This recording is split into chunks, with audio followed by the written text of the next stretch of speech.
F'temp ta' 5 snin total ta' 28 persuna tilfu ħajjithom f'siti ta' kostruzzjoni fosthom mill-inqas 7 Maltin. Meta wieħed iħares lejn l-istatistika jinnota li fatalitajiet iktar ma jgħaddi żmien iktar qed jiżdiedu. Dan kif l-2017 kien hemm biss fatalità waħda, iżda s-sena li għaddiet seħħew total ta' 9 fatalitajiet fosthom Jean Paul Sofia li tilef ħajtu fit-3 ta' Deċembru li għadda. Kien għalhekk li sibt filgħodu l-Moviment Graffiti għamlu protesta quddiem il-bini tal-Ministeru tal-Ippjanar fil-Florjana sabiex ifakru ix-xarejn mill-mewta traġika ta' Jean Paul Sofia u kważi it-3 snin mill-mewta Mirjam Paċi kienet intradmet taħt it-terrapin ta' dara stess.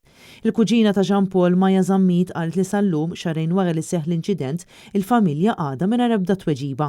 Dan kif pajjiżna għandu settur tal-kostruzzjoni qed iħalli warajh numru kbir ta' vittmi innoċenti u qed jispiċċa ikisser il-familji.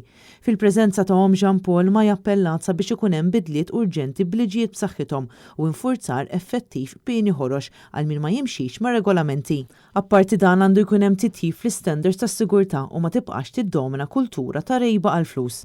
Ġejna llum biex toħroġ il-verità u ssir ġustizzja għal dak li hemm bżonn għal Jean Paul Sofia. Hija ħaġa kerawis, l-istandards għandhom ikunu fej kif suppost u nixtiequ li din qatt ma terġa' tiġri.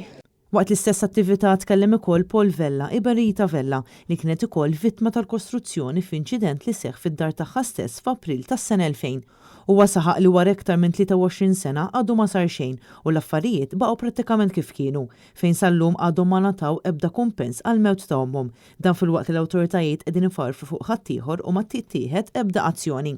Ikkawżaw mewt ta' persuna, omna, nanna, rajt, tlet iż-żomna dejjem maqogħdin bħala familja, għadna maqogħdin, għax trabbejna hekk, però ġustizzja xejn, assolutament. Aħna maħniex protetti, aħna bħala vittmi maħniex protetti mill-ebda entità. Tħallas. Min-naħa taħa Christine Kassar mill-Moviment Graffiti appellat sabiex ikun hemm riforma serja f'dan is-settur sabiex ma jkomplux jintilfu iktar ħajjiet. Filwaqt li appoġġjat is-sejħa li saret biex issir inkjesta pubblika dwar il-każ ta' Jean Paul Sofia, saħqet li immedjatament għandha tieqa fir-rejba għal flus li qed tikmanda fuq kollox.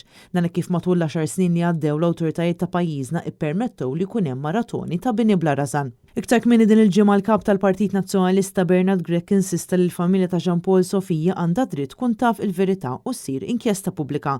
Dan kif il-Prim Ministru Robert Abela qal li mhux se tkun qed issir inkjesta pubblika dwar dan l-inċident illi xxokkja pajjiż sħiħ.